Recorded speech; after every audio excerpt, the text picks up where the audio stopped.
Hi అండి, నమస్తే. నేను మీ అరుణాని. Welcome back to our channel. అందరి వీడియోలో కిచెన్లో లొకేషన్ చేంజ్ చేయండి అంటున్నారు కదా.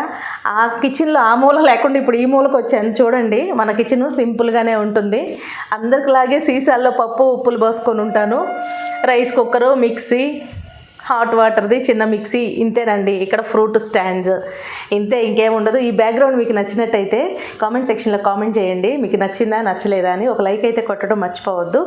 ఇంక ఇప్పుడు చేసుకోబోయే రెసిపీ గురించి డీటెయిల్డ్గా ఎక్స్ప్లెయిన్ చేస్తాను. చికెన్ దమ్ బిర్యానీ చూపించబోతున్నాను. ఒక్కొక్కరు ఒక్కొక్క స్టైల్లో చేస్తూ ఉంటారు కదా.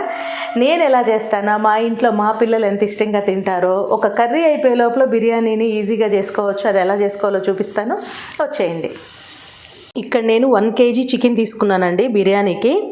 చూసారా, కొంచెం పెద్ద సైజు పీసెస్. 1కి 4 సార్లు కడిగి నేను సాల్ట్ వాటర్లో 1/2 అవర్ సోక్ చేసి పెట్టాను. ఇప్పుడు ఎలా మిక్స్ చేసుకోవాలో చూపించేస్తాను. బిర్యానీకి అనేటప్పటికి కాస్త గిన్నె అనేది వెడల్పుగా ఉండాలండి. హైట్ తక్కువగా ఉంటే మనకి రైస్ కానీ చికెన్ కానీ చక్కగా దమ్ అవుతుంది. ఇప్పుడు అల్లం వెల్లుల్లి పేస్టు 2 స్పూన్స్ తీసుకుందాము. 1 kg చికెన్, 1 kg రైస్కి. ఇక్కడ నేను కల్లుప్పు తీసుకుంటున్నాను. మీరు సాల్ట్ అయినా యాడ్ చేసుకోండి, రుచికి సరిపడా వేసుకోండి ఉప్పు. కొంతమంది ఎక్కువ కొంతమంది తక్కువ తింటారుగా, దాన్ని బట్టి చూసి అడ్జస్ట్ చేసుకొని వేసుకోండి. ఆల్రెడీ నేను సాల్ట్ వాటర్లో సోక్ చేసి పెట్టాను కాబట్టి కొంచెం ఉప్పు తక్కువ వేసుకోవాలి. ఆల్రెడీ ముక్కకు ఉప్పు పట్టు ఉంటుంది. ఒక 1/2 టీ స్పూన్ పసుపు, 2 స్పూన్స్ కారం వేస్తున్నా ఫుల్గా. ఇది చిన్న స్పూన్ కాబట్టి 2 స్పూన్స్ ఫుల్ స్పూన్స్ వేసాను. ధనియాల పొడి ఫుల్గా 2 స్పూన్స్ వేసుకుందాము. గరం మసాలా 1/2 టీ స్పూన్ వేసుకుందాము. జీలకర్ర పొడి కూడా 1/2 టీ స్పూన్ వేసుకుందాము. ఇలా సన్నగా కట్ చేసి పెట్టుకున్న టమాటా ముక్కలు వేసుకుందాము. చాలా మంది బిర్యానీకి టమాటా వేసుకోరండి. టమాటా వేసుకుంటే టేస్ట్ చాలా బాగుంటుంది. ఇలా పచ్చిమిరపకాయ చీలికలు కూడా ఒక 4 చీలికలు కూడా వేసుకొని చక్కగా ముక్కకి ఉప్పు కారం ఇవన్నీ మసాలాలు పట్టేలాగా కాసేపు కలుపుకోవాలి. గెంటితో కలుపుకోవడానికి అవ్వదండి, చక్కగా చేతులతోనే కలుపుకోవాలి. కొన్ని ఫ్రైడ్ ఆనియన్స్ వేసుకుందామండి. బిర్యానీ దమ్ బిర్యానీ కానీ ఫ్రై పీస్ బిర్యానీకి కానీ ఫ్రైడ్ ఆనియన్స్ ఎక్కువగా ఉంటే టేస్ట్ బాగుంటుంది. అలాగే ఒక 100 ml ఆయిల్ తీసుకుందాము. ఈ ఉల్లిపాయలు ఫ్రై చేసిన ఆయిలేనండి. ఒకసారి ఉల్లిపాయలు ఆయిల్ కూడా కలిసేలా కలుపుకుందాము. ఇలా కలుపుకున్న తర్వాత ఒక 50 ml పాలు తీసుకుందాము. ముక్క అనేది మనకి సాఫ్ట్గా ఉంటుంది, చాలా బాగుంటుంది. పాలు వేసి చేయని వాళ్ళు ఒకసారి పాలు వేసి చేయండి, టేస్ట్ అయితే చాలా బాగుంటుంది. ఇప్పుడు పాలు కూడా వేసాం కదా, మనం కలుపుకోవాలి. ఇలా కలుపుకున్న తర్వాత కేజీ రైసు కేజీ చికెన్కి 200 ml కర్డ్ అయితే వేసుకోవాలండి. కొంతమంది ఏం చేస్తారంటే బిర్యానీ గ్రేవీ రావట్లేదు, మాకు కాస్త గట్టిగా అనిపిస్తుంది, మసాలా కలుపుకోవడానికి ఉండట్లేదు అంటారు. కొంతమందికి గ్రేవీ వస్తుంది అంటారు కదా. మసాలా కలుపుకోవడానికి కావాలి అనుకునే వాళ్ళు పెరుగు అనేది ఇంకొక 50 ml ఎక్స్ట్రా అయినా వేసుకోండి. మనకి పెరుగు వేసుకోవటం వల్ల కింద వైపు మనకి మసాలా అనేది ఉంటుంది. తినేటప్పుడు మసాలా కలుపుకొని తినవచ్చు. కొంతమందికి మసాలా రైస్ చాలా ఇష్టం ఉంటుంది కదా. ఫైనల్గా ఒక నిమ్మకాయని ఫుల్గా పిండుకుందామండి. విత్తనాలు తీసేసి నిమ్మకాయని ఒక కాయని ఫుల్గా పిండుకుందాము. నిమ్మకాయ పిండిన తర్వాత ఒకసారి కలుపుకొని, ఇప్పటి వరకు మనం ఏం చేసామంటే పౌడర్ మసాలాలు మాత్రం వేసుకున్నాం కదా. ఇప్పుడు డ్రై మసాలా వేసుకుందాము. మనం ఇలా మసాలాలు ఎక్కువ వేసుకోవాల్సిన పని లేదండి. ఇందాక మనం పౌడర్లు వాడాం కదా, ఒక 2-3 వేసుకుంటే చాలు. ఇప్పుడు దాల్చిన చెక్క వేసాను, ఒక 5-6 లవంగాలు, 2-3 బిర్యానీ ఆకులు, ఒక 5-6 యాలక్కాయలు, జాజి పువ్వు ఇలా వేసుకొని కొత్తిమీర పుదీనా కూడా వేసుకొని చక్కగా కలుపుకుందాం. చక్కగా కలిసేలాగా కలుపుకొని ఒక 1/2 అవర్ ఫ్రిడ్జ్లోనన్నా పెట్టుకోవచ్చు, లేదంటే బయటనైనా సరే పెట్టుకోవచ్చు అండి. 10 నిమిషాలు 1/2 అవర్ నానితే మనకి చికెన్ అనేది బాగుంటుంది. ఇందాక నేను వాటర్లో సాల్ట్ వాటర్లో సోక్ చేశాను కదా.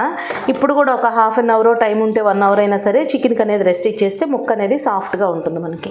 ఇలా కలిపి పెట్టుకున్న చికెన్ని 1/2 అవర్ అయితే చక్కగా నానబెట్టుకున్నానండి. ఇప్పుడు స్టవ్ మీద పెట్టుకొని హై ఫ్లేమ్లోనే ఒక 10 నుంచి 15 మినిట్స్ పాటు కుక్ చేసుకుందాము. ఇక్కడైతే నేను రైస్ ఉడికించుకోవడానికి వాటర్ అయితే వేసానండి. వాటర్ ఇప్పుడే కదా కొంచెం బాయిల్డ్ అవుతున్నాయి. ఇలా స్పైసెస్ అన్నీ యాడ్ చేసుకోవాలి. నీళ్ళల్లో వేసుకోవటం వల్ల మనకి రైస్ ఫ్లేవర్ అనేది చాలా బాగుంటుంది. ఉప్పు వేసుకుందాం. ఇక్కడ నేను వాటర్ అనేది ఎక్కువ తీసుకున్నా కదా, కేజీ రైస్కి 2 స్పూన్స్ కల్లుప్పు తీసుకుంటున్నాను. ఒక 2 స్పూన్స్ నూనె వేసుకుందాము. ఎందుకంటే నూనె వేసుకోవటం వల్ల రైస్ మనకి పొడి పొడిలాడుతూ వస్తుంది. ఒకవేళ పొరపాటుగా మనం కాస్త లేట్గా కుక్ చేసుకున్నా సరే అన్నం అనేది కొంచెం పొడి పొడిలాడుతూ ఉంటుంది. కొంచెం కొత్తిమీర, కొంచెం పుదీనా ఒకసారి మూత పెట్టుకొని నీళ్ళు అనేది ఉడికించుకుందాము. 1 స్పూన్ ఫుల్గా అల్లం వెల్లుల్లి పేస్ట్. మనం ఈ బిర్యానీకి వాడుకుంటుంది టోటల్గా 3 స్పూన్స్ మాత్రమే అల్లం వెల్లుల్లి పేస్ట్ యూస్ చేసామండి. ఒకసారి కలుపుకొని మూత పెట్టుకొని వాటర్ని ఇంకొంచెం మరగనిద్దాము. ఇక్కడ చికెన్ అనేది మీకు చక్కగా ఉడుకుతుంది కదా, మనకి ఈ చికెన్లో వాటర్ అంతా డ్రై అయిపోయి ఆయిల్ అనేది పైకి రిలీజ్ అయ్యే వరకు మనం మూత పెట్టుకోనైనా పెట్టుకోకుండానైనా సరే ఒక 10 నుంచి 15 నిమిషాల పాటు హై ఫ్లేమ్లో కుక్ చేసుకున్నామంటే మనకి చికెన్ అనేది చక్కగా ఉడుకుతుంది. బిర్యానీ ఏముందండి, అందరి ఇళ్లలో సండే వచ్చిందంటే చేసుకుంటారు, లేదంటే ఎప్పుడు తినాలనిపిస్తే అప్పుడు ప్రతి ఒక్కరికి చేతవు బిర్యానీ చేసుకుంటారు. కాకపోతే ఏంటంటే మా ఇంట్లో నేను ఎలా చేస్తానో చూపిస్తున్నాను అంతేను.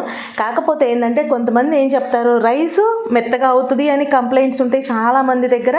కొంతమంది ఏం చేస్తారు, చికెన్ ముక్క మాకు సాఫ్ట్గా రాలేదు, ఎంతసేపు నానబెట్టాము, ఫ్రిడ్జ్లో పెట్టాము, ఇలా చిన్న చిన్నవి చెప్తూ ఉంటారు కదా. జనరల్గా అందరికీ ఉంటానే ఉంటుంది. కొంచెం చేసుకునే వాళ్ళు కూడా సింపుల్గా చేసుకోవాలంటే ఈ చిన్న టిప్స్ అయితే ఫాలో అవ్వండి. ఎందుకంటే మనం ఇలా ఒక 10 నుంచి 15 నిమిషాల పాటు ఇలా ఉడికించుకోవటం వల్ల చికెన్ అనేది కొంచెం సాఫ్ట్గా ఉంటుంది. మనం ఆల్రెడీ సాల్ట్ వాటర్లో పెట్టుకున్నప్పుడు ముక్కకు అనేది ఉప్పు పడుతుంది. పాలు యాడ్ చేసుకోవటం వల్ల చికెన్ అనేది సాఫ్ట్గా కుక్ అవుతుంది. ఎవరైనా ఇలాంటి టిప్స్ తెలియకపోతే నెక్స్ట్ టైం బిర్యానీ చేసేటప్పుడు ఇలా ఫాలో అవ్వండి, చాలా చక్కగా కుక్ అవుతుంది. నీళ్ళు మనకి చక్కగా మరుగుతున్నాయి కదండి, రైస్ యాడ్ చేసుకుందాము. నేను ఇక్కడ బాస్మతి రైస్ తీసుకుంటున్నాను, మీరు నార్మల్ రైస్ అయినా అయితే తీసుకోవచ్చు.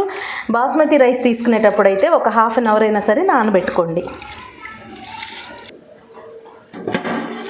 మనం చక్కగా 15 మినిట్స్ అయితే కుక్ చేసుకున్నామండి. ఇప్పుడు దీన్ని కింద పెట్టేసుకొని మనం పెంక పెట్టుకుందాము దమ్ముకి. నాకు ఇక్కడ గ్రేవీ అనేది కాస్త ఎక్కువ ఉంది కదండి, నేను ఒక 70% కుక్ అయిన రైస్ వేసుకుంటున్నాను కింద. 70% అంటే జస్ట్ మనం ఇలా అన్నం ఎత్తుకుని పట్టుకొని ఇలా ప్రెస్ చేసామంటే 2-3 ముక్కలుగా తురుగుతుంది కదా మనకి, అట్లా అప్పుడు వేసుకుందాము. గ్రేవీ తక్కువ ఉన్న వాళ్ళు ఇంకొంచెం కుక్ అయిన తర్వాత వేసుకోండి.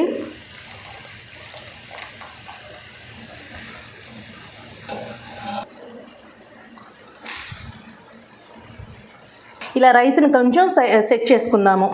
అంచులు వెంట అవ్వలేదు కదా మనకి, రైస్ పడలేదు కదా, కొంచెం అలా రైస్ని సెట్ చేసుకుందాం. ఇప్పుడు మనం ఇక్కడ పైన వేసే రైస్ పూర్తిగా మనకి 95% కుక్ అయిన రైస్ వేసుకోవాలండి. పైన కొంచెం కొత్తిమీరను ఫ్రైడ్ ఆనియన్స్ వేసుకుందాము.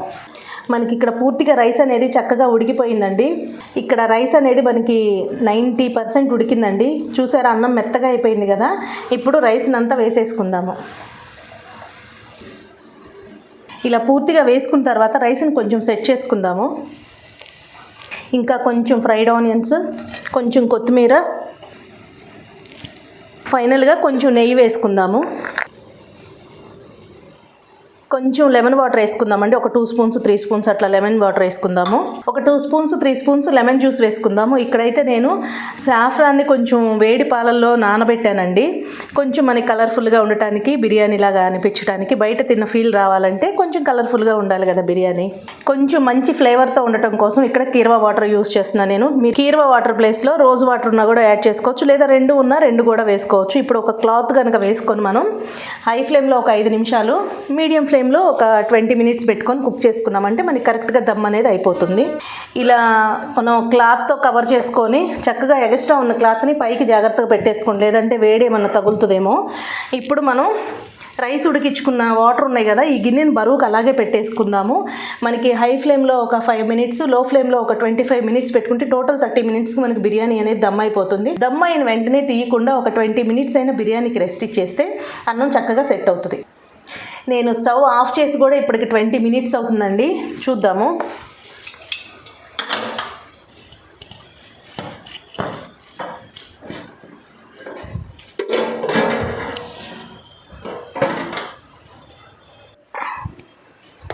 దమ్ బిర్యానీ తీసుకునే పద్ధతి ఇలా కింద వైపు నుంచి, కింద పీసులు ఉంటాయి కదండి, కొంచెం స్లోగా తీసుకోవాలి. ఇలా బిర్యానీ చేసి పెడితే ఇంకా రెస్టారెంట్కి ఎందుకు వెళ్తారండి, చక్కగా హ్యాపీగా ఇంట్లోనే ఎంజాయ్ చేస్తారు. ఇలా బిర్యానీ సర్వ్ చేసుకొని ఆనియన్స్తో, లెమన్స్తో, కీరాతో సర్వ్ చేసుకున్నాం అనుకోండి, టేస్ట్ అయితే చాలా బాగుంటుంది. పీస్ మీకు ఎంత సాఫ్ట్గా ఉడికిందో చూపిస్తాను. పట్టుకుంటేనే చక్కగా ఊడొచ్చేస్తుంది, చూసారా, పిండి పిండిగా మెత్తగా ఉడికిపోయింది. చూసారు కదండి, simple and tasty dum biryani నా స్టైల్లో ఎలా చేసి చూపించానో. మీకు కూడా నచ్చిందా? నచ్చినట్టయితే ఏం చేయాలో తెలుసు కదా. కొత్త వాళ్ళు ఎవరైనా చూస్తుంటే తప్పకుండా సబ్స్క్రైబ్ చేసుకోండి, లైక్ చేయటం మర్చిపోవద్దు. అలాగే మీరు కూడా ట్రై చేసి మీకు ఎలా అనిపించిందో మీ ఫీడ్బ్యాక్ నా కామెంట్ సెక్షన్లో కామెంట్ చేయండి. ఇప్పుడైతే టేస్ట్ చేస్తాను. ఇలా కొంచెం ఆనియన్ తీసుకొని, కొంచెం చికెన్ పీస్,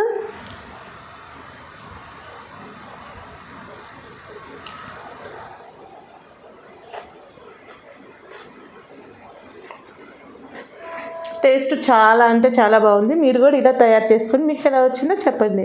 బాయ్.